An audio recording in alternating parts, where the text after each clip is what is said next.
Toy. Sajad Jatoy. Climate Change Awareness. Sajad Jatoy. October 30th, 2022. Until recently, climate scientists had been warning that Pakistan was in the list of the top 10 countries most vulnerable to climate change. While these warnings were a cause of concern for government officials and climate activists, they hardly made much sense to the ordinary people who lacked climate change awareness. They only became evident in the form of the recent devastating rains and subsequent floods.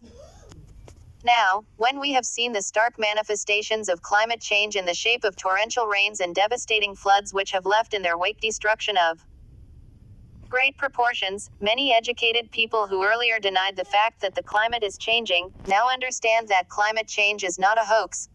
Rather, it is a stark reality. Having said this, no one can deny the fact that people on the street still do not understand what climate change means. When I talk to the flood affectees and say that the devastation occurred because of the change in climate which has been caused by greenhouse gas emissions, they do not understand what I am talking about. They just shrug it off, saying that it was not because of this climate thing that the rains came, rather it was an act of God that intended to punish human beings for their transgressions. That the rains and floods were a divine punishment for our misdeeds, is the narrative well liked by our politicians and other stakeholders, for it absolves them of their responsibility for their ineffective and dismal management in the climate catastrophe as well as their failure to formulate policies aimed at tackling climate change. Climate change is so big of an issue that a country like Pakistan cannot tackle it on its own unless the world mobilizes against it, because Pakistan contributes only 1% of all greenhouse gas emissions. So, even if the country switches to renewable energy and becomes completely carbon-free, it will not make much of a difference in tackling or slowing down the consequences of climate change.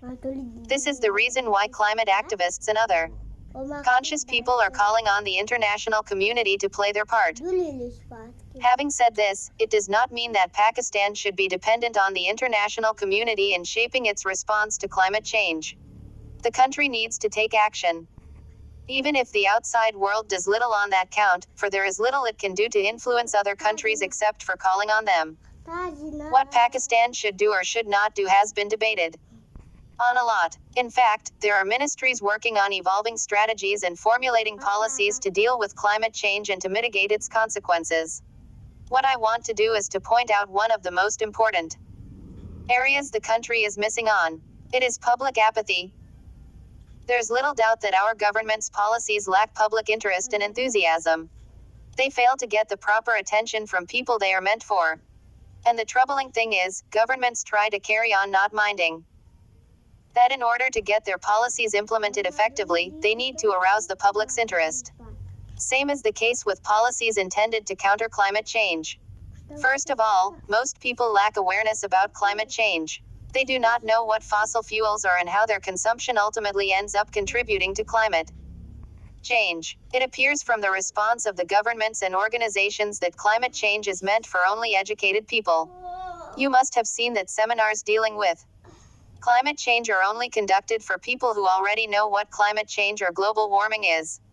Because of lack of awareness, people do not take part in activities designed to tackle climate change.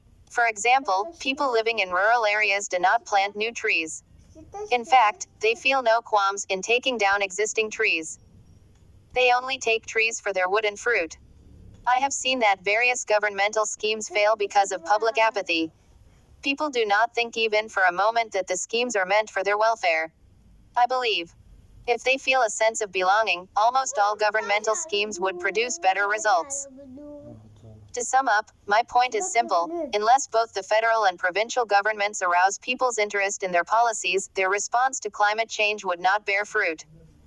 So, they should take heed of this and act accordingly. If they become successful in garnering people's support, the battle to tackle climate change would become a bit easy. Published October. Foreign Policy Test. Editorial published October 30th, 2022. The global order is changing at an incredible speed, and unless states keep up with these changes and configure foreign policy accordingly, they risk getting sucked into the vortex of destructive bloc politics and confrontation. Pakistan, which sits in a difficult neighborhood and has to manage a number of delicate bilateral relationships, must study its options well, even though its choices have been limited due to economic turmoil and mismanagement, as well as domestic political dissonance. Speaking at an event in Islamabad on Friday, Prime Minister Shehbaz Sharif noted that the country's relations with friendly states had suffered over the past few years, and that he was making all-out efforts to mend ties. While the PM's observation had a clear political angle, criticizing his predecessor, there can be little argument about the need to improve ties with foreign partners. Mr. Sharif seems to have been giving a renewed push to proactive foreign policy of late, having just returned from Saudi Arabia while he is next headed to China.